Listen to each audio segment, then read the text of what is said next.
band cafe lah, taruhlah band cafe kan nanya berapa mas. Kalau aku ngomong lu bagiannya berapa ntar, habis sama gua doang. Gua konyol gini, gua bilang ini kalau di Indonesia gua kencingin ini. Mas, menurut lu suaranya Afgan itu seperti apa?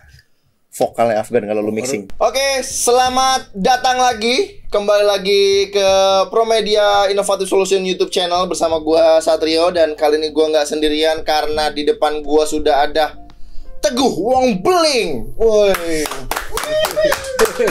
Gila, ini kesempatan yang cukup langka karena kali ini bisa ngobrol bareng Mas Teguh di podcast Promedia. Thank you Mas Teguh. Sama-sama, terima kasih juga ngundang saya. Ini kita udah gak puasa soalnya Mas ya. Udah gak puasa kan? Udah lewat. Kan udah lewat kemarin puasanya kan. Udah lewat. Oh iya. Masih nyicil dikit. Gimana Mas, kerjaan di luar masih aman? Masih aman. Masih aman sekali, udah mulai bergiat lagi kan, udah mulai jalan. Betul, karena mulai konser banyak ya. Dari pemerintah sendiri kan sekarang udah masih mau peluang lah buat kita dunia entertainment gitu dan. Wah, ini berarti schedule ke depan diharapkan bisa datang lagi ya. Insya Allah pasti Pak. Udah nggak sabar lu ngangkat sap. Gitu. Ngangkat sap. Saking berat ya. Oke, Mas Teguh, ini gua bakal banyak pertanyaan nih Mas. Tapi gua pengen ngulik kira-kira kan teman-teman kan nggak ada yang tahu nih kira-kira loh orang di belakang panggung itu sangat susah dikenal karena yang terkenal biasanya orang di depan panggung ya. Orang-orang di belakang panggung yang mungkin ada di sebuah event besar, mereka nggak pernah tahu main behind-nya siapa aja sih. Main behind-nya siapa aja. Nah, mungkin teman-teman Promedia bakal penasaran, tapi tonton terus. Nanti kalian akan tahu Mas Teguh Wong Beling ini siapa dan kenapa panggilannya ada Wong Beling. Ini menarik ini. Nah, Mas Teguh, Mas Teguh kalau di dunia pro audio tuh atau rental gitu berapa lama Mas? Aku dulu mulai belajar ya, mulai dari awal. Wah ya boleh dari belajar. Belajar itu pertama datang ke Jakarta itu niat memang dunia entertainment itu nggak akan mati. Gimana caranya aku belajar, cari informasi. Tahu kebetulan ada orang ngasih alamat tuh PT Sumberia. Oh lu langsung masuk Sumberia? Ya, tahun 94 akhir. 94 akhir, berapa bulan masuk. Nggak lama belajar tentang dikit-dikit sama ada senior almarhum Pak Pardi sama teman di Kusrin. Itu diajak tur lah, ada tur Gong 2000 pertama kali itu. Coba nah situ mulai aku belajar nih. Aku punya titik itu harus punya. Oke, bentar. Waktu itu lu masuk Promedia, berarti masuk Promedia lagi ngapain nih di Promedia? Masuk Sumberia, lu waktu itu ngapain nih? Job desk lu ngapain? Kerjaan lu ngapain? Gue dari nol, nggak ngerti apa-apa. Dan sekarang gue ngegulung kabel. Gulung kabel. Tapi dari situ aku belajar. Gue punya tahapan nih. Jangka berapa bulan tuh harus ngerti. Walaupun dunia saya tuh sekolahnya beda jauh. Dari audio tuh beda jauh.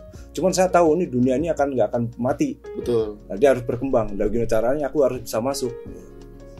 Jadi belajarlah dengan tekun. Ada beberapa orang aku lihat perhatiin senior yang ini bagus nih orang.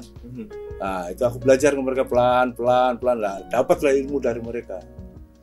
Oke, berarti lu belajar bisa dibilang lu belajar audio itu autodidak dan di tempat yang tepat sih. Sumberia. Jadi buat teman-teman yang nggak tahu mungkin Sumberia ini adalah salah satu rental terbesar ya Mas ya? Ya, terbesar. Salah satu rental terbesar yang ada di Jakarta, bahkan cabangnya juga ada di Bali juga. Dia yang menghandle banyak event-event besar seperti DWP, Java Jazz, Synchronize dan lain sebagainya. Dan Mas Teguh pernah kerja di sana. Berapa tahun Mas di sana Mas? Sekitar 9 tahun 10 tahun lah.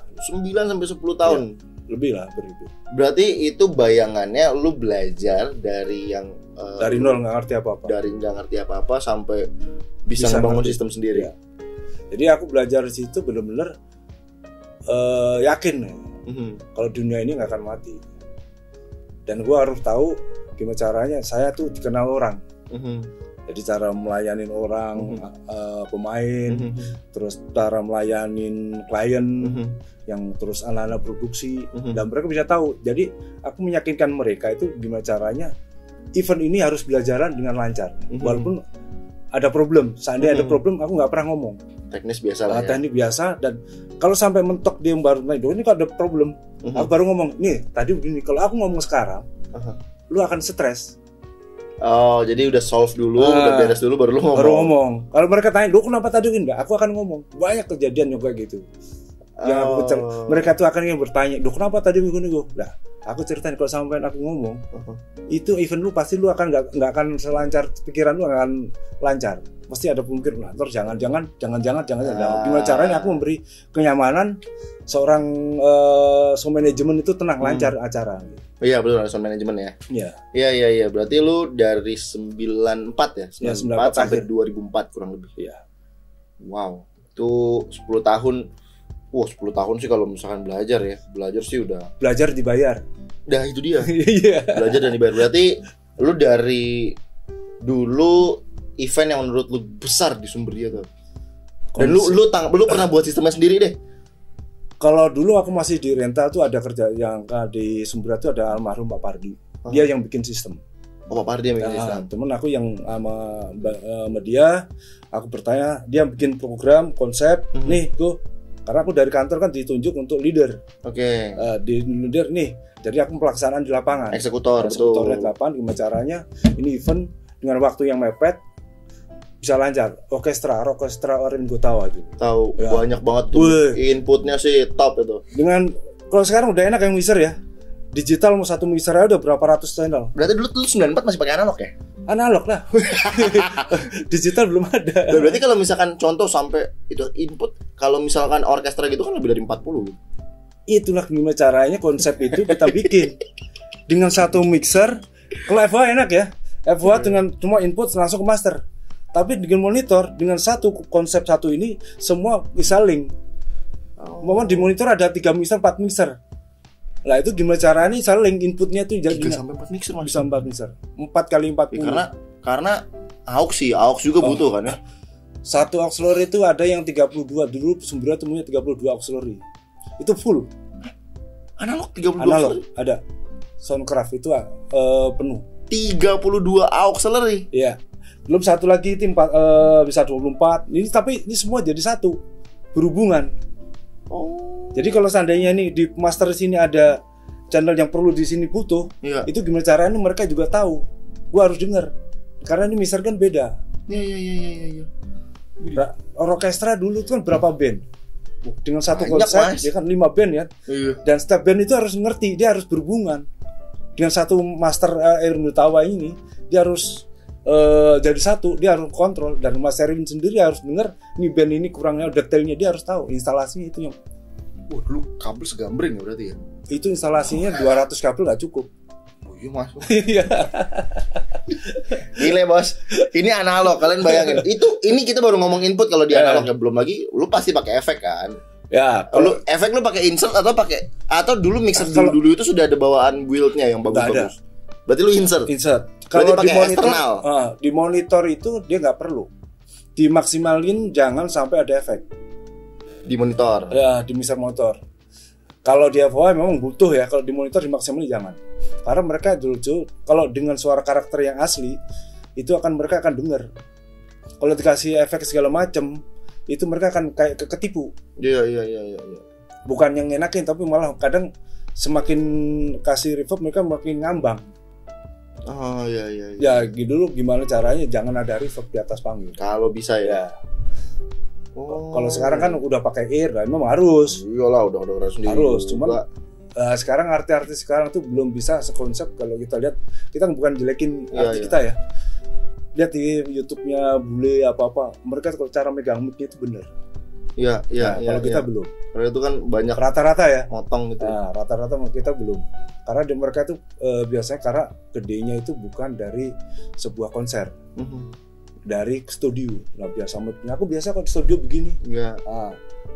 Mereka nggak harus nempel, jarang. Pernah aku ngomong loh. Aku kasih contoh deh, coba deh gini. 1 jari, 2 jari, 3 jari beda nggak?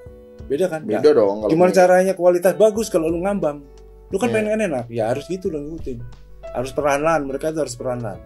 Betul. Karena kan kalau misalkan lahir maksud gua nggak ada yang salah juga toh gitu kan, mau lu lahir dari live perform, mau karena kan era sekarang ini serba gampang ya. Iya. Siapapun udah bisa terkenal. Dulu kan mau susah. apa dulu harus konser muter dulu, Bos. Lu mau terkenal lu muter dulu, iya kan? Harus merayap dulu baru harus merayap dulu. Sekarang kita nyanyi bisa jadi. Iya, sekarang banyak nyanyi kan? lewat apa bisa jadi? Lewat TikTok terkenal. Jadi artis, buset. Tapi emang dulu nggak benar karena sekarang kan sekarang ini karena apa-apa lebih mudah, jadi mic mau pegang salah atau bener dimasak bisa dibenerin gitu loh. Di mixing mastering bisa dibenerin gitu kan. Kalau dulu emang pure-purean ya. Ya. Cuman kalau di saat pas live-nya disamain dengan studio hancur. Pasti. Ya. Pasti lah hancur. Nah, makanya kan gimana konsepnya itu karena perlahan-lahan nih. Kadang mereka tuh aku biasa begini lah. Itu penyampaian tuh enak. Ya. Ya, kadang kalau udah nggak bener pun ada band gue gini, ada ini. Aku kadang suara kada kasar dikit. Iya. Tapi kena kasar dapet tuh. Ya bahasa kasar lah tahu sendiri kalau. Tapi mereka kena. Oh iya bener ya, tapi guyonan gitu dibawa guyon. Bercanda tapi ketawa ngakak. Oh iya anjing lu katanya gitu. Nah, itu Mas, itu juga kan ada, maksud gue di belakang nama lu itu ada kata wong beling ya, itu. Nah, itu dulu aku kesana pertama kali itu kok ada image-nya kan aku waktu resign dari Sumberia. Itu aku kan orang taunya Teguh Sumberia dulu. Cuman identikan kan memang berterima kasih banget aku sama Sumberia karena di Sumberia kan diangkat juga nama lu ya. Aku bisa jadi gitu loh. Bisa jadi orang, bisa jadi sound engineer yang baik. Ngerti lah orang, mereka pada tahu. Nah, di situ aku bikin wong itu orang. Beling itu kalau ibaratnya anak kecil nakal kasih permen diem. Kalau aku kan uang kan udah gede, kasih duit diem. Itu nah itu. Tapi aku dalam kata-kata aku kadang ya nyeletuk gitu loh. Ini orang anjing nih, gue bilang, gue nggak ngerti amat ya ngomong.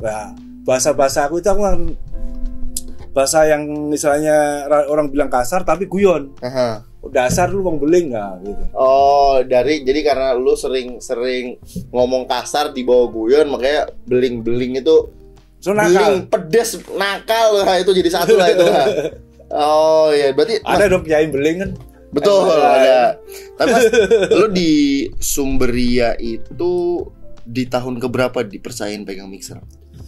Sebetulnya aku di Sumberia itu belum pernah dikasih. Oh belum pernah? Belum. Dari situ tapi aku mulai belajar di almarhum Pak Pardi secara otodidak. Aku belajar gitu loh. Tapi dari perusahaan sendiri aku belum dikasih karena aku mindsetnya dari kantor aku disetting untuk buat suatu instalasi di atas panggung, memberi kenyamanan orang. Walaupun ini bos Pak Andri kan nggak ngomong, lu harus ini, lu nggak usah megang, nggak pernah. Tapi aku tahu ini mindset saya itu akan diarahin ke sana. Karena ada orang-orang tertentu yang memang diarahin untuk megang mixer. Cuman aku gini terus nggak akan maju. Aku harus maju. Gimana caranya? Aku udah belajar. Mulai awal dari situ aku nyuri tanpa semata izin kantor, nggak izin sih yang ngomong. Waktu itu ada pertama kali megang tuh dokter PM. Diajakin dokter PM waktu itu kan manajernya kan yang megang gigi juga aku kenal. Terus diajakin, gue pegang ada dokter PM nih, bisa nggak? Bisa, gue yakin. Padahal itu pertama kali saya megang. Analog tuh ya. Masih analog. Dan kebetulan waktu itu alatnya kan pakai RAM. Dulu kan Sumberia. Nah, RAM tahu sendiri antar rental tuh dulu tuh, gila persaingannya. Tapi aku bisa diterima orang. Walaupun ini antar rental begini, gontok-gontokan gitu. Tapi aku orang bisa diterima karena mereka tahu siapa nih aku nih. Malah ditolong. Almarhum Pak Yaya. Itu nolong aku. Lu harus begini. Aku dapat ilmu dari dia. Konsepnya di RAM sama di Sumberia itu beda. Beda. Jadi aku di situ aku aku mulai belajar tuh setiap tahu konsepnya setiap rental. Gini-gini perbandingan. Nah memang sampai sekarang pun konsep sistem yang paling bagus tetap di Sumberia. Iya sih. Ya terkenal sih lah. Maksudnya wangi banget kalau ngomongin sistem mah. Sistem walaupun mereka banyak orang-orang ngajak keluar dari Sumberia. Keluar terus diambil orang, mereka pindah ke situ menerapkan dengan sistem sini nggak seperti yang di Sumberia sampai sekarang. Bukan aku bikin di Sumberia, enggak. Aku sekarang udah jalan melintang di dunia rental, udah aku masuk kemanapun. Itu udah aku masuk, nggak ada yang sebagus Sumberia sekarang. Berarti lu setelah dari Sumberia lu kemana? Udah megang band. Oh, megang band. Berarti band pertama kali yang lu pegang siapa tuh? Dulu pertama kali tuh ada band. Lu ada band? Ada band. Oh, zaman-zaman. Ada band 2000 berapa tuh? 2000 berapa dulu waktu sebelum info mau bubar itu, Baim info bubar itu akhir tahun. Kok sebelumnya aku udah megang itu tahun berapa lupa deh, tahun. Udah maksudnya 2000 di atas 2010 atau? Oh enggak, 2004 2005. Oh 2005. Berarti benar-benar bubar dari lu keluar dari Sumberia berarti 2004 kan? Udah mau arah ke Dokter Pian terus megang ada band. Oh 2005-an 2006 lah ya maksudnya itu ya. Udah megang ada band. Nah waktu itu kan sempet terus vakum lah ya kan.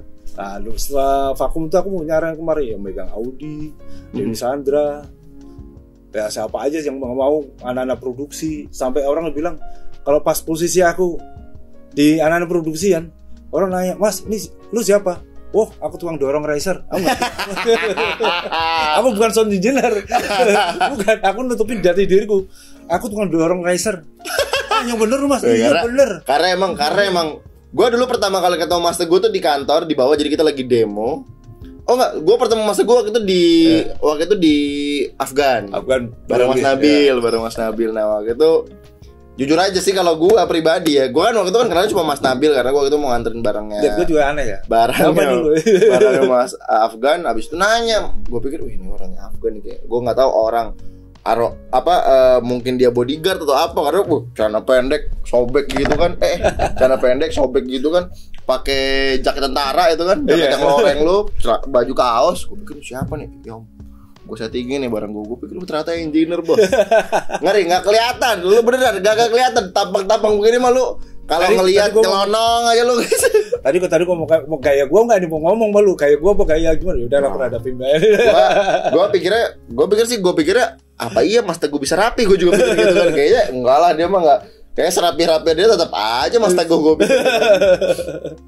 Nggak kelihatan, tapi bagi teman-teman yang tahu juga, gue pernah dengar Mas, lu katanya pernah megang Agnes sama Afgan. Iya. Itu Agnes berapa lama lu? Itu hampir 17 tahun lah. Agnes? Iya. Lu di FOH atau di? Dulu awal-awalnya aku di FOH monitor. Pertama kali dulu di sistem itu kan di Agnes aku mulai sendiri nih. Oke. Dia sendiri. So Mas, lu di Agnes 17 tahun. 17 tahun. Tuh berarti dari bubar dari ada band. Berarti waktu pas ada band itu masih. Jadi waktu itu sering bentrok kan. Jadi bentrok karena kalau di ada band kan udah jadwal udah penuh. Ya, udah full. Aku tinggal waktu itu kan sempat waktu salah satu kan ada di awalnya nih ya. Awal dari Agnes megang itu dia beli headset. Ya. Electro Voice. Nah, kebetulan waktu itu aku kan bantu produk Electro Voice karena ada satu rental, aku minta tolong digedein. Nah, Network Audio Mas Komar, kan aku dulu Mas Komar itu kan dulu cabangnya Surabaya. Udah kenal kan, dan dia buka rental di Jakarta. Dia minta bantuan dan kebetulan waktu itu kan produknya Electro Voice semua. Aku bantuin dia, sistemnya dia. Nah itu kenal dia banget. Nah dari kantor tanyain dari manajemen Agnes siapa yang buat kontrol kualitinya. Jadi dari Electro Voice ngajuin berapa orang dan dipilihlah aku. Nah aku juga awalnya wah sosok Agnes sih udah artis top nih, gue bilang sanggup gak aku dong. Pertama deg-degan juga, tapi lama-lama aku udah nggak, enjoy aja lah, santai, sama aja kok. Aku kan bawa kayak aku sendiri. Itu lu umur berapa berarti Mas? Siapa? Umur berapa lu? Gua pegang Agnes pertama kali. 17 tahun gua. Sekarang kalau 51 ya sekitar 30-an ya? Enggak dong. Aku sudah hampir 30-an dong. Iya 30-an kan? 30-an. Lu 30-an pegang Agnes berarti. 30-an. Lu pecah juga berarti ya? Pecah juga berarti. 17 tahun Mas. 17 tahun. 17 tahun itu berarti dari gua pertama kali denger lagu Agnes itu. Iya. Gua kan sekarang 23 berarti dulu buset itu bener-bener gua pertama kali denger lagu Agnes itu. Awal-awalnya tapi lu yang pegang di live konser. Live konser. Kalau dia recording kan udah ada. Udah ada sendiri betul. Labelnya kan udah ada. Dan kebetulan waktu itu kan Mas Tommy kan yang labelnya kan dipercaya dari label kan Tommy. Tommy tahu lah ada Tommy Aquarius itu kan embel-embel itu. Dia megang kalau embel lah. Kalau pertama kali ya aku sendiri di FOH monitor dulu, ngejas dulu, habis itu FOH udah beberapa tahun Lah aku mulai usul nih, boleh nggak kalau ini kan sekarang kalau di atas panggung rada repot, harus ada 2 orang di depan. Nah, kebetulan waktu itu aku bareng siapa lo waktu itu? Ngusulin dari bandnya dulu kan, grup bandnya Funky Noti. Funky Noti itu bawa Kang Boni Alamsah, itu salah satu guru saya juga. Lu barengan tuh berdua. Yang pegang depan? FOH Kang Boni. Kang Boni lama juga, gak lama terus ya mungkin karena faktor umur ya. Umur ganti-ganti depan tuh. Ganti-ganti ya. Berapa kali ganti, mau siapa ganti-ganti. Sempet aku juga istilahnya istirahat dulu. Ada setahun lah istirahat dulu. Nah, mereka cari ganti-ganti, mungkin karena si akunnya sendiri cocok sama saya, ya udah. Aku betulan ada ini yang balik lagi. Jajak terus lagi lanjut lagi. Gila, bener. Gua baru tahu kalau 17 tahun sih, gua baru tahu jujur aja itu dari gua kecil baru pertama kali denger lagu Agnes berarti itu. Ya iya. Cuman orang kan nggak tahu kalau ini. Di salah satu pun juga itu pernah aku diajak ditarik di atas panggung sama dia. Lagi konser nih. Goyah. Iya. Sekali-sekali dong ngerjain soundman kata gitu ya. Biasa aja aku bilang, gua bisa, gua parah dipancing. Nih ada masalah, apaan sih? Udah ini ada masalah, nggak tahu suruh joget ya. Iya. Itu ada videonya kalau kalian cek aja. Agnes ngerjain soundman. Kalau nggak salah gitu deh, cek aja di YouTube itu ada. Beneran ada itu. Disuruh goyang. Iya, gue pernah nonton. Wah, lama banget. Setelah dari Agnes lu kemana, Mas? Setelah Agnes waktu itu kan sempat kerja sama diajakin Mas Widi di Afgan. Jadi waktu itu kan ada Irfan. Jadi Irfan waktu itu ada dimegang Afgan, dia nanya ke saya, Mas lo bisa nggak bantu? Bisa, gue bilang. Karena coba deh tolong bantuin di panggung, gue bilang. Nah, aku juga punya Afgan. Aku denger Afgan ini seorang perfect ya di atas panggung, detail banget. Dan banyak orang yang istilahnya kalau di saat pas soundman sini, wah keras orangnya. Aku lihat perhatiin sama aku ikut produksi kan, aku sempet bareng berapa kali kan lihat perhatiin gitu, oh gini ya udah, dan aku terapin lama-lama konsep itu, aku terapin. Nah ya alhamdulillah akhirnya terima gitu. Oh aman gua ada aman. Berarti wah gila bos, Sumberia 10 tahun keluar dari Sumberia ngacir kemana-mana itu. Waduh, kemana ada sampai berapa kali juga aku juga ya, mungkin kemarin sempat berapa tahun ikut Mas Erwin. Ada berapa event-event gede itu sering bantuin dia. Konser kayak ulang tahun SCTV apa yang gede-gede, dia sempet orkesternya dia, sampai yang di Monas juga yang Surya apa itu yang itu sempet bantuin. Itu aku bantuin juga.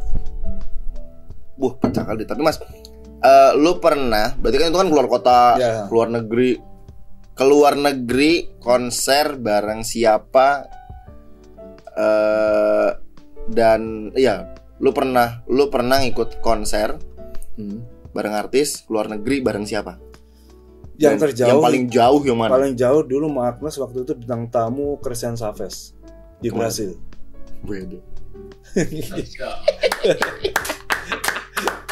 Gila Mas,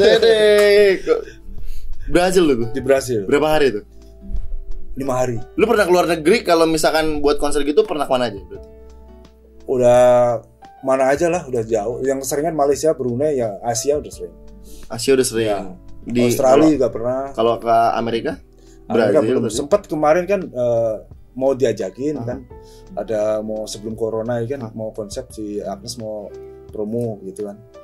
Cuman karena ada ini kan nggak jadi. Nah, konsepnya jadi nggak tahu dah, di konsep itu Agnesnya aku juga belum tahu kan, dia di sananya juga promo terus, jalan terus. Betul. Dan aku ya di sini kan waktu zamannya corona kan kita nggak bisa kemana-mana. Wah gila, pecah kali lo itu bos, gila. Brazil itu. Iya. Lu nggak pernah kepikiran bisa ke Brazil ya? Ke Brazil sama sekali. Gila. Berarti lu bareng engineer luar? Bareng. Nah, itu ada cerita konyol juga, ada cerita konyol. Bareng aja di luar. Kan dulu waktu itu kan aku kan bikin konsep, daripada ini kan ini band waktu pasti mepet. Aku bawa waktu analog 16 channel sama efek 1. Jadi efek 1 aku buka, dia ditanyain ini ya bahasa dia ke bahasa Korea. Tahun berapa? Lupa ke tahun berapa, itu udah lama banget. Udah maksudnya di atas 2010? Nah, di atas 2000 sampai ya 12-an ya? 12. Itu aku bawa mixer analog sama efek, kan sekarang udah digital waktu. Waktu itu udah digital. Dia nanya, ini buat apa? Aku bilang udah konsep air monitornya. Dia bilang, ini padahal produk Cina. Kan udah Brasil sana mau sini kan produk Asia kan direndahin banget. Nggak dipandang lah mereka mana. Aku bawa gitu, tapi aku akan maksimalin alat. Nah, setelah dia jadi, gue kira tetap instalan. Nggak tahunya sistemnya amburadul. Dia bingung sistem broadcast tuh gimana. Itu sampai aku bilang, kan waktu itu ada manajemen kan yang ngerti bahasa mereka kan juga ada, yang penerjemah juga ada bahasa Porto kan aku nggak ngerti banget kan.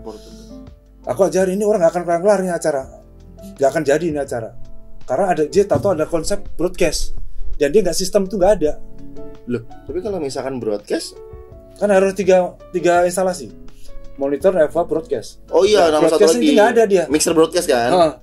Jadi broadcast punya mau mixing sendiri, yang orang soundnya ini nggak bisa. Nggak tahu harus connect gimana. Loh iya, masalahnya kalau misalkan broadcast yang tiba-tiba ada, berarti mixernya juga nggak ada dong sebelumnya. Cuma 2 dong. Ada. Nah, ada 2 dan broadcast atau ada. Bingung mereka. Aku bilang udah gini aja, aku bikin darurat, bikin seru. Dia bilang whiteboard nih, whiteboard tuh apa? Aku gambar tuh, whiteboard aku bingung, dia bingung. Aku gambarnya cabang nih. Gambar dia baru ini nyolder. Pakai whiteboard itu ya udah tertentu aja udah. Terus kalau mau cepet udah gini aja. Aku bilang waktu itu ngomong bikin konsep grup aja. Dia bingung, grup apa ini?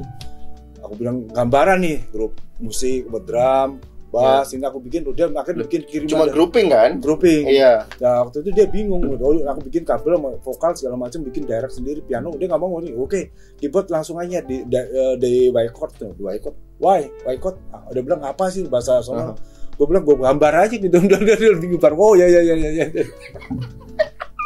Cuma aku yang parahnya itu, aku bawa mixer analog ini diketawain. Dipakai tapi lu?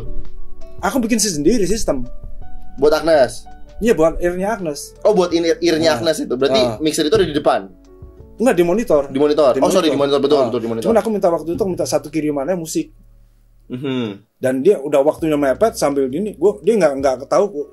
Dan konyol lagi dia bilang waktu meetingnya dia ngomong, di sini udah mixer tercanggih. Paling bagus. Pakai apa tuh? Pecah kali tapi. Ketawa dong. Iya. Ketawa bilang udah oke ya biarin udah. Terus udah selesai, dia tanya aku hasilnya aku yang dia bilang men gitu. Wah. Dia bilang tangan jempol begini. Dia udah enak banget gitu kan. Oh, bisa begitu. Lah. Karena apa yang dia ini kaget, dia nggak tahu gue kapan mixingnya, tahu udah jadi.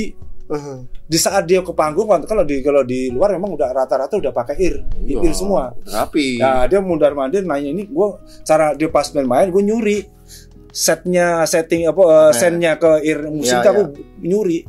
Ya udah jadi dia kaget. Nah setelah iseng-iseng itu gini, gue bilang kalau dulu kan zaman dulu masih belum canggih sekarang ya. Waktu itu aku bilang minta pinjam laptopnya, boleh nggak? Mau koordinasi mau keluarga pakai Facebook. Udah. Oh boleh. Dia bilang begini dipinjemin loh laptop. Ini gue bilang gue tunjukin sama dia. Nih loh gambarku, looks my picture. Ya sekarang nggak sombong ya. Dan sekarang itu lo nunjukin apa tuh? Maksud gue gambar apa? Foto-foto gue lagi mixing. Oh. Lah dia bilang paling canggih. Lu udah pakai apa? Pada zaman Jiko. SD berapa? SD 10. Dia belum gedek. Gue konyol gini. Gue bilang ini kalau di Indonesia gue kencingin ini. Dia gini. Dia salah berarti ngomong gue bilang paling canggih. Makan. Wah berarti itu orang itu gue yakin itu sama bulenya sih berkesan banget. Bukan berkesan lagi. Itu makanya udah gosong banget itu. Ya dong. Dia bilang kayak sebenarnya paling canggih. Dan gue lihat foto-foto gue begini ya, bukan ini doang nih. Serius bos. Kan dulu kalau gue lihat iseng, ayo foto. Ayo gue bilang isengnya buat file di ini kan buat istilahnya kenang-kenangan lah. Kita megang mixer apa aja kan. Nah itu dia kaget dia berarti salah gue, batin gue salah gue ngomong begitu tadi gue bilang. Gila disanjung-sanjung itu bos kalau bisa bos. Lah dia lama dia terus ngajak ngobrol, aku ngajak ngobrol sama gua jet lag ini gue bilang. Dia ngobrol ini gue tidur aja begini. Kan sore, kan gak enak ke sore itu udah ngantuk-ngantuk orang kan jam 4 jam 5. Itu udah bener-bener gak bisa melek itu udah ngantuk kan tidur udah amat terus. Tapi itu akhirnya kepake mixer analog ya? Ya tetap kan gue sistemnya sendiri. Lu bawa berarti tuh buangannya cuma minta satu buangan dari grup out. Nah, itu baku atau Matrix ya berarti ya? Enggak, dari tetap Auxiliary ngambil tetap ya? Dari Auxiliary. Enggak satu channel doang. Iya. Dari kiriman musik aja khusus Air. Jadi efek aku by chord. Dia juga bingung loh. Mic-nya dia tuh gimana ntar di sana. Tenang gue bilang. Ini gue bilang gue kasih channel. Gue mau tes ada enggak? Ada. Ya Eva ada. Udah. Loh. Tapi berarti mic-nya masuk mana? Masuk di mixer lu atau masuk di mixer mereka? Tetap gue bikin kan ada di iBox link gitu kan. Ya, kayak model link kayak by chord lah. Ya. Kan ada di iBox tuh yang jual tuh. Nah, aku masuk ke situ aku kasih dia. Dia tetap dari gennya dari mixer dari receiver sama tetap enggak pengaruh. Karena kalau di iBox itu lebih bagus. Ya. Nah, Mas Teguh, tadi dari sekian banyak pengalaman lu yang mungkin kalau kita ceritain gue ini podcast sampai 2 tahun gak beres. Agak kelar ini. Orang duduk sampai matanya meler-meler gak beres ini soalnya nih. Tapi Mas, menurut lu semua yang lu pegang, artis yang paling berkesan itu lu di mana? Yang paling memberi lu kesan banget itu di mana? Kalau berkesan hampir semua sih gue sistem akan bikin berkesan. Gimana caranya aku memberi kesan terbaik buat artis yang gue pegang. Harga yang paling cocok siapa? Kalau masalah itu kita ngomong itu bahaya itu. Oh iya jangan. Masalah sekarang gini, kenapa gue bilang ngomong setiap manajemen tuh punya aturan sendiri dan kontraknya kan beda-beda. Dan aku kan ngomong dan mereka nanya berapa mau dibayar. Dong aku nggak bisa nentuin harga aku berapa. Kalau aku ngomong ini kalau umpama band cafe lah, taruhlah band cafe kan nanya berapa mas. Kalau aku ngomong lu bagiannya berapa ntar? Habis sama gua doang. Ngeri kali berarti ya. Kayaknya gak pernah ngomong. Ngeri kali berarti ya. Nah kalau artis kan sebisa mungkin dia akan tahu. Oh ini konsep artis gue sekian. Berarti ada sekian buat soundman, kru berapa mereka udah tahu. Ya. Fee-nya berapa mereka udah tahu. Dan aku nggak pernah protes. Karena aku mensyukuri berapa rezeki itu Allah yang beri. Wah ini dia. Ini dia. Kan? Berapapun bayarannya bersyukur. Kecuali kalau mereka kuliah lo ya. Oh iya. Karena dia kan kuliah itu kan bayar. Iya. Mereka punya tingkatan harga lah. Ya. Nah, ada ratingnya. Aku nggak nyalain sih mereka punya patokan harga, nggak nyalain karena konsep. Tapi kadang aku disosotin orang juga. Lu gila lu harga segitu, lu artis lu namanya udah gede. Lu bandnya udah gede, mau segitu mau lu? Dah, aku nggak pernah. Aku belajar itu bukan karena aku belajar sekolah. Aku nguli gimana caranya aku bisa. Dan belajar dibayar. Dari aku bukan bayar, ya wajar aku menerima apa adanya. Yang penting mereka udah ngomong dulu. Nih Lovi lu sekian. Kecuali mereka nggak ngomong, nah aku tuh aku bisa nuntut. Betul. Karena lu ngomong dulu. Yang penting udah diomongin jelas. Fee-nya kan sekian kok. Kecuali kurang dari yang diomongin baru untuk. Tapi kalau misalkan sama ya udahlah. Ya ngapain udah sesuai kok. Udah sesuai kok ngapain. Apalagi udah cukup ngapain kita mau teriak-teriak. Wah enggak kurang enggak enak. Beda kan kalau mereka udah kuliah. Berarti semuanya berkesan ya Mas gue. Ya? Semua berkesan. Enggak ada yang enggak semua berkesan dan lo happy banget sama kerjaan lo ya. Iya. Karena dunia itu aku selama ini bener-bener aku nikmatin. Dunia ini, dunia entertain itu paling enak. Dan apalagi kalau ikut artis paling enak, ada aja suguhannya, makan. Aduh itu. Jalan-jalan lah. Ya, kita orang rekreasi dibayar, kita mau dibayar. Iya. Mana sih tempat yang pasti tempatnya enak lah. Iyalah. Ya pasti kan? Hotel kan ada kelasnya. Hotel bintang loh, kita tempatnya. Hotel bintang loh. Belum tentu kita kalau berjalannya kuat bayar sih ngapain bayar nih mahal-mahal. Mending buat keluarga. Iya. Hotel mah udah enak, makanan dijamin. Nah, iya, semua jadi kita datang badan doang. Mau kurang apa lagi? Enggak mensyukurin. Betul. Nikmat itu kita mensyukurin dong, walaupun kecil pasti akan nikmat. Wah, pecah kali.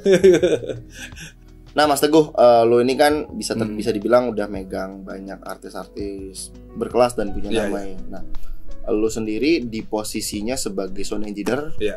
semakin, karena yang lu pegang ini adalah artis-artis yang berkelas, kira-kira memudahkan nggak sih? Atau lu semakin bersama artis yang berkelas malah wah karena mereka perfeksionis gue jadi makin ribet, atau malah sebaliknya, oh karena mereka udah lebih terlatih gue jauh lebih enak mixingnya? Kalau menurut lu gimana sih? Nah, mereka tuh udah pengalaman ya. Dunia entertainnya udah bagus, apalagi udah pernah keluar negeri kan, dia udah yang Amerika kemarin dia. Semuanya input dari sound engineer dia pasti banyak juga. Betul. Dan aku beri di atas panggung itu memberi semakin, bukannya aku semakin ribet enggak. Justru aku makin senang karena dia kalau ada input ini akan input juga. Input dari dia belajar dari sana itu aku kan terap secara nggak langsung aku dapat. Gimana caranya memberi kenyamanan di atas panggung. Itu yang paling susah. Tanpa dia ngomong, itu aku harus gimana caranya seolah-olah aku nih artis nih. Aku akurasi sendiri. Posisi aku begini. Nah, ini akurasi enak nih. Kadang dia perlu dengar audien juga enak, untuk di atas panggung juga enak, dia ngedance-nya sendiri juga enak. Kalau di atas dia ngedance-nya nggak enak, musiknya nggak dapat, dia energiknya nggak keluar. Oke, patokan lu ngomong enak ini ada di mananya? Maksudnya kalau menurut gua ini udah enak, kalau apa? Kalau mixernya bagus, atau venue-nya bagus, atau mic yang digunakan bagus, atau apa nih? Kalau di mic pertama dia kualitas suaranya udah bagus nih, powernya udah bagus. Oke, sumbernya dulu berarti ya. Sumbernya dulu udah bagus, ditambah mic-nya juga bagus, dan panggungnya itu kebetulan dari manajemen aku dikasih kepercayaan ngurus venue. Untuk venue, konsepnya di atas panggung, terus buat dia ngedance-nya luasnya berapa, karena rame anak bandnya harus nyaman. Nah itu gimana caranya aku dikasih kepercayaan, gimana caranya di atas panggung itu berasa benar-benar dia energik. Jadi tanpa ada beban di atas panggung, dia tuh fokus untuk ini loh gue dibayar untuk lu nggak rugi bayar gue mahal. Nah, aku bikin konsepnya kayak gitu sih. Kalau nggak langsung kan aku umpamain si Anas nih gimana nih, ini aktris dibayar mahal tapi mereka bisa nikmati dengan penampilan di atas panggung harus maksimal. Beda kualitas lah ya, kualitasnya harus memang kelihatan ya. Berarti tadi patokan yang enak menurut lo adalah sumbernya dulu harus enak. Sumber dulu enak, alat pendukungnya alat enak, bandnya sendiri juga enak. Ya. Berarti memang, jadi jangan kebalik teman-teman ya. Jadi enak itu kadang-kadang selalu berarah kepada wah enak nggak enaknya sound engineer, feedback dikit sound engineer, suara ngegang dikit sound engineer. Nah itu memang tantangan sound engineer monitor. Begitu ya? Ya, selalu apalagi orkestra ya. Lebih parah lagi dengan karena mereka dengan begitu banyak speaker pasti ada feedback nging, ada feedback ngung, itu pasti panggung untuk kecilin. Padahal belum tentu. Karena konsep di Indonesia itu belum maksimal peletakan speaker FOH, belum ada. Coba kalau ini lo ke semua kafe atau tempat-tempat konser, mana tempat speaker yang paling enak posisinya dikasih paling enak? Nggak ada. Berarti kalau oke Mas, coba sharing. Peletakan menurut lu peletakan speaker yang benar deh untuk FOH. Itu sejajar minimal sejajar. Harus sejajar dengan bibir panggung atas. Bibir panggung atas harus sejajar. Berarti berdiri bibir panggung sini. Ini panggung ujungnya panggung nih. Ini kan ujung panggung nih, contoh ujung panggung. Ini ujung panggung. Lah ini harus ini nih. Harus di sini nih. Rata. Nah, sekarang kalau di kita itu enggak. Panitia tuh mentingin nih kalau sini ngalangin orang dong. Nih gua penonton sini gua nggak kelihatan. Mundurlah sini. Lah gimana mixing mau enak dia FOH? Ya. Nah, kalau udah ini posisi udah bener, mau mixing apapun mau FOH tuh enak. Berarti itu alasan kenapa setiap panggung pasti ujungnya itu sampingnya rigging linear ya. Iya. Itu karena konser lo ya. Karena memang konser gede. Peraturan yang benernya seperti itu. Karena kan ada yang gue pernah lihat Mas, ada yang di belakang. Nah, itu yang salah. Kasihan sound engineer. Yang disalahin Pak, mesti ada masalah. Karena kan yang bayar di FOH semua nih orang-orangnya. Pasti nih yang disalahin monitor tuh nggak enak, feedback mulu. Nah, padahal belum tentu. Di saat soundcheck itu kan kita bisa nih. Soundcheck itu pasti monitor dulu, nyari feedbacknya dulu. Sampai enggak, kalau orang kita tuh artis kita, sorry ya, bukan jelekin orang artis kita ya. Dia kalau ngecek mic selalu begini. Iya. Nah, itu nggak boleh. Kalau aku pernah tanya kalau kita sering kan dulu aku di Sumberia tuh sering datangin artis bule. Datang tuh dia bilang, dia nggak pernah kalau begini artisnya di sini domelin. Kalau ini buat apa stand mic? Kalau dia capek, taruh di stand mic. Kalau lu mau taruh begini, hancur, suara nggak akan bisa maksimal. Oh iya karena ada yang tangannya gelantungin aja gitu kan. Orang itu kan kadang ditodong. Artisnya sendiri ngecek speaker begini. Semakin speaker monitor itu semakin kita banyak potong equalizernya, semakin tipis suara makin gak enak. Makin gak real juga sih. Kecuali speaker dulu ya. Speaker dulu kan custom. Nah itu pasti ada frekuensi yang pasti berantakan lah. Nah sekarang kan speaker sekarang udah canggih. Betul. Pabrik itu bikin speaker bukannya setahun 2 tahun jadi. Istilahnya kemarin ini bikin jadi itu kan nggak mungkin. Dia akan riset. Betul. Gimana caranya speaker tuh enak di atas panggung, di FOA enak. Dan ini mereka udah mikir maksimalnya seberapa udah dipikir. Nah orang kita kan nggak gini ya, potong equalizer makin hancur. Udah HPF aja di sana, udah high pass filter aja udah. Dulu pernah waktu itu yang ada band kan Doni, Mas aku bikin capek, Doni ada band, Doni. Iya. Nah, terus sekarang lu ada stand mic, kenapa lu harus lu tangan turun? Lu kan suara ini aku tunjukin, semakin potong nih gak enak kan? Nah, dia semakin nggak ini makin turun feedback aku potong gak enak Mas. Ya udah nggak usah ini, gue balikin gak enak kan enak ya udah. Nah, kadang dia lupa nih. Aku sengaja kalau dulu analog kan gampang nih kan. Beda equalizer di samping. Frekuensi yang berapa aku hafal itu, aku naikin. Sit. Ning, dia langsung begini tangannya. Oh, sorry. Nah, itu artis yang benar. Ini artis yang benar begitu. Pelajaran buat teman-teman nih. Minta maaf, sorry gitu. Kalau sekarang enggak ngomelin, feedback mulu lu. Lah, itu ya, begitu. Nah, ini buat teman-teman nih. Ini seru banget nih karena kembali lagi. Jadi maksudnya jangan apa-apa selalu nyalahin sound engineer karena memang ada beberapa hal juga bagi penyanyi yang harus diperhatikan oleh penyanyi sendiri. Salah satunya adalah itu sering banget kadang-kadang penyanyi pas lagi nggak ngomong tenteng aja, mic-nya ditenteng, maksudnya dia pikir ya wireless juga gue mau kemana aja bisa aja gitu loh. Tapi sebetulnya untuk lebih aman lagi kalau memang udah nggak kepake ya taruh di atas. Fungsinya stand mic kan itu. Stand mic kan emang itu buat naro standby di situ. Atau enggak ya kalau misalnya ini dimatiin. Kalau matiin kadang kelupaan bahaya. Betul. Makanya kadang-kadang kan itu juga kadang-kadang suka disalahin juga tuh soundman-nya. Ini mati nih udah mau nyanyi mati. Padahal mati dia sendiri. Dia sendiri yang matiin. Kadang-kadang emang serba salah soalnya kalau kita mute di sini nanti di auxiliary-nya doang yang ning. Auxiliary kan nggak mati. Kecuali kita matiin itu ya. Banyak sekarang masih belum begitu. Jadi emang kembali kepada hal-hal teknis, maksudnya jangan selalu apa-apa masalah di panggung dilihat duluan adalah sound engineer. Memang sound engineer yang keluhan sound engineer monitor nih. memang kan maksudnya semua apapun kan memang yang bertanggung jawab adalah sound engineer, tapi tidak semuanya setiap kesalahan yang terjadi di atas panggung adalah salah sound engineer. Setuju ya Mas ya? Ya, semua itu harus dikompromi, ada omongan. Kadang namanya soundcheck kan kita nyari terbaik. Betul. Nah, masalah tuh ntar ke depannya kan saling ngisi. Nah, makanya ada komunikasi antara monitor sama FOA tuh fungsinya itu. Saling kontrol, ngingetin. Kecuali dia udah tahu. Oh, ini kalau ini gua angkat segini, ntar frekuensi ini akan nongol nih. Nah, sebelum dia menaik dipotong dulu. Dibuang dulu frekuensi itu. Nah, itu sama. Itu pasti aman. Menarik nih. Nah, itu tapi jarang orang yang punya konsep kayak gitu jarang. Karena dia kalau sekarang belajarnya itu lu mixingnya bener. Tanpa mikir seandainya terjadi sesuatu. Lu harus ngelakuin apa. Nah, itu belum. Itu mungkin ini buat dosen apa buat mungkin kalau buat penambahan lah mata pelajaran. Seandainya terjadi sesuatu di atas panggung atau pas konser itu apa yang harus dilakuin seorang sound engineer.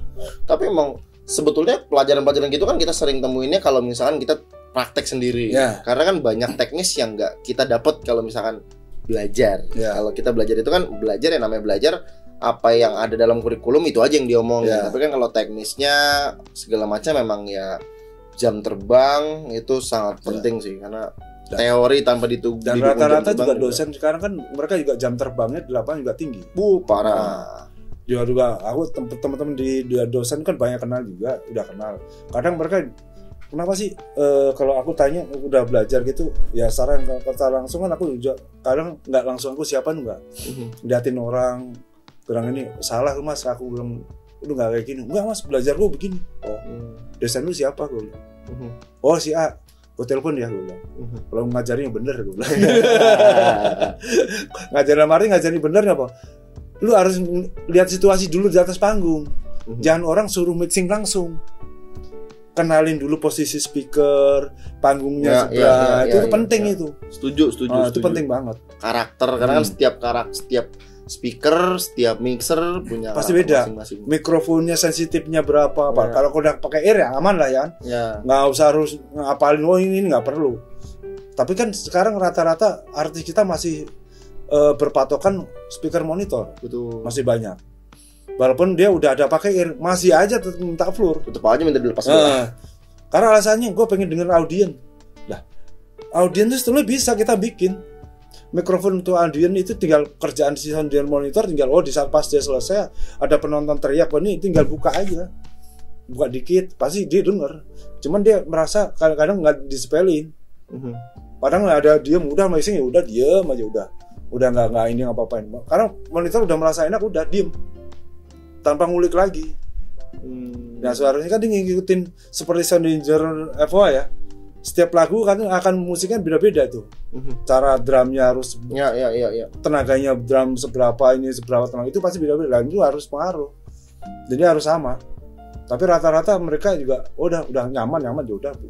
Iya, biasanya kan setelah sistem aman main udah gitu aja. Iya, ngobrol sama, ketawa. Volume sama aja nggak dirubah-rubah. Padahal maksudnya kan setiap lagu benar tadi lu bilang. Semakin banyaknya lagu kan main musik malah makin capek, tekanannya kurang bisa kita tambahin. Itu benar. Kan kita yang ngikutin, nih orangnya lagi nyantai, apa enggak musik tenaganya. Dan kadang konyolnya lagi gini, bukan kita jelekin artis kita enggak ya. Di saat soundcheck sama live-nya itu beda. Wih, jauh. Ada yang kedua nih, ada yang pas soundcheck biasa aja, pas ini manggungnya bagus banget. Ada yang hancur. Ada yang soundchecknya bagus banget. Pas main ngedrop. Bukan ngedrop, over tenaga. Malah over tenaga. Jadi kita udah kayak tenaga ampli segala macem. Dan ini lihat antusias penonton. Ini langsung energi ini ya. Bawa moodnya ya. Buat tanpa kontrol tenaga banyak. Itulah makanya kenapa kalau misalkan soundcheck perlu banget harus sesuai. Maksudnya kalau nyanyi lu emang sekencang gitu ya lu harus sesuai dengan lu. Kalau nyanyi itu sekencang apa sih biasanya, jangan dikecil-kecilin nanti waduh. Terkecuali kita udah paham ini ya orangnya. powernya oh ya udah main segini udah paham kan. Kalau yang kita istilahnya cuman baru mas bantuin dong nah itu kan kita nggak tahu soundchecknya seberapa, mainnya seberapa. Kadang ada yang soundchecknya kru mainnya beda, bandnya beda, si artis sendiri beda tenaga, beda itunya, tone-nya pasti beda juga. Oke mas, menurut lo suaranya Afgan itu seperti apa? Vokalnya Afgan kalau lo mixing? Itu keren banget vokalnya, bagus. Gampang banget buat lo. Gampang. Karakternya tuh kayak gimana sih? Apakah menurut lo sendiri? Susah gampang. Susah gampang. Ya, tapi dia karakter dari powernya sendiri, dia karakter sendiri udah bagus. Sebetulnya ya. Soalnya kasar siapa apain pun udah enak. Apalagi gue pernah dengar. Udah bener bagus. Gue pernah dengar tuh. Nah itu tanpa lo kemarin pas ini demo kan tahun dia. Itu udah siapa-apain udah anjing, suaranya udah keren banget itu. Iya kan? Terus lu ngapain? Terus lu ngapain? Memberi kenyamanan dia atas panggung ya kan? Itu yang penting. Betul. Dan dia juga nggak pernah ngomong. Monitor gua segini mas, gua enaknya. Karena dia nggak pernah ngomong. Dan gue selalu ini setiap tempat berbeda, aku akan ini tempat begini, aku penyesuaian. Aku sendiri merasakan tempat ini harus gue mixingnya begini, harusnya mixingnya begini gitu. Kalau Agnes sama, powernya udah keren banget. Harus kualitasnya, endurance-nya dia sih kuat.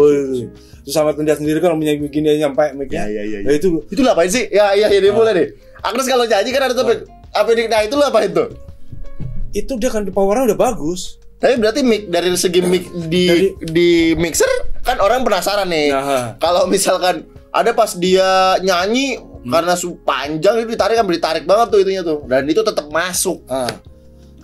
Itu kalau di sana lu apain? Apakah lu pakein tap delay lu tarik? Enggak, kalau justru tap delay mah bahaya. Oh ya bahaya karena dia kan delay kan ada jedanya kan nambang, dia masih itu masuk lagi kan dia bingung. Malah hancur, dia malah kaget ntar. Biarin aja, kita biarin dia maunya apa sih, dia akan tahu. Ini gue akan begini, dia tahu. Di saat tertentu dia tahu. Karena memang pernah dia aku kasih tahu kalau ini nggak harus nempel. Kalau pas lagi powernya pelan pada dalam harus nempel. Tapi kalau udah lu power bagus, lu ini teknik lu begini nggak terserah. Memang itu harus memang gitu suaranya. Mau sampai ke dalam begini kan. Dia itu mau sampai bener. Berarti lu kalau di mixer kalau pas Agnes lagi nyanyi gitu ditarik mic-nya lu ya dia udah biarin aja. Cuman aku jagain aja. Jaga mixingan yang lain. Jadi kalau pas di saat tertentu aku biar pas musiknya aku turun dikit. Karena kalau dia semakin lama makin jauh kan dia suara makin kecil. Nah, itu musiknya aku turunin dikit. Di earnya dia biar dia tetap tune-nya ini enggak temponya enggak lari. Wah. Kapan dia masuknya dia tahu. Ini tipsnya. Berarti gitu ya Mas. Nah, dia harus gitu. Kita harus tahu nih, kayak gini, udah ngikutin aja udah. Oke Mas, nih gue punya pertanyaan terakhir sebelum menutup sesi kita. Kasih 3-5 tips deh. 3-5 tips buat teman-teman di luar sana yang lagi belajar mau masuk dunia sound engineer nih atau mau menjadi sound engineer. Kasih 3-5 tips. Tips menjadi sound engineer ala Teguh Wombeling. Apa? Yang pertama. Kalau kita sih cara kuncinya pertama kali kita harus happy dulu. Segala macam problem di rumah, keluarga atau apa buang dulu di atasnya pas kerja. Oke. Nah, karena gini, kita kerja kayak gini itu perasaan kita ke bawah. Di saat kita ada problem di rumah apa di mana sama teman-teman buang dulu, itu akan pengaruh kita kerja. Akan nggak nyaman di atas panggung. Si artis sendiri akan bingung. Putaklah telinga lah. Nah, Oke, happy dulu. Ya, yang kedua, kita harus tahu posisi panggung. Dan kita jangan sampai kalau sound engineer monitor ya, itu harus kita tahu panggungnya dulu. Panggungnya, posisi panggung, peletakan speaker panggung, monitor apa, merek speaker itu apa. Karena setiap kalau bisa berarti beda. Cari tahu semuanya ya. Ya harus tahu. Misalnya kenalan dulu lah. Iya. Kita mau bini lu mau punya bini atau nggak kenal dulu mau gimana?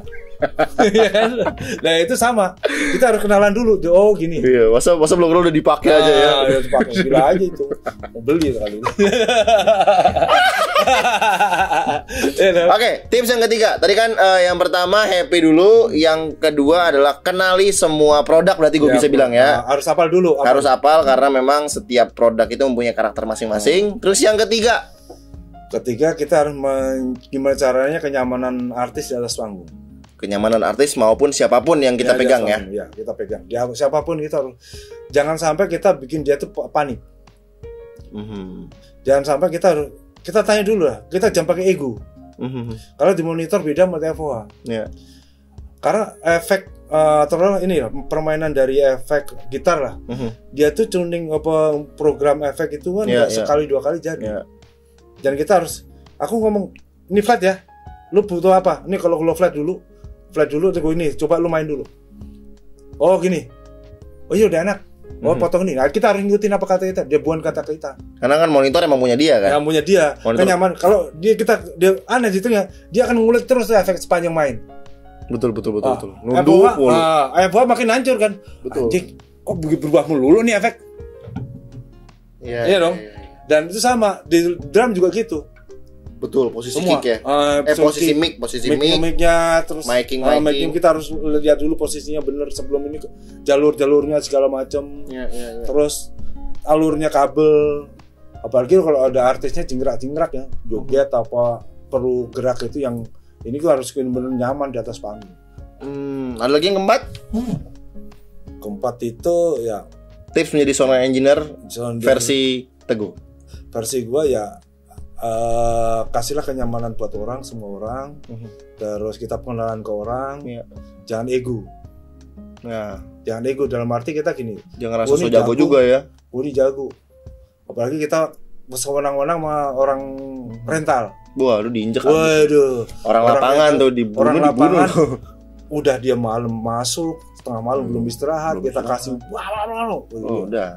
Jangan sekali-sekali kayak gitu. Jangan. Itu kita tanpa dia kita juga nggak apa-apa loh.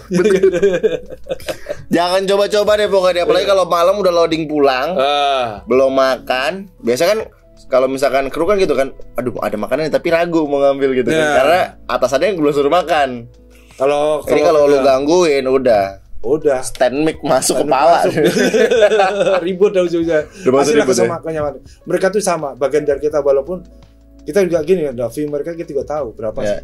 Kita tuh jauh kemana-mana dari mereka. Uang makan aja ya, mungkin bayaran dia sehari. Uang makan kita lah kru band ya. Itu gajinya dia sehari. Kadang lebih gede dari uang makan kita. Apa salahnya kita sedekah mau dia ngasih lah, happy lah, berseneng. Itu kita ngasih mereka kenyaman, mereka akan inputnya ke kita juga baik. Betul karena saling membutuhkan.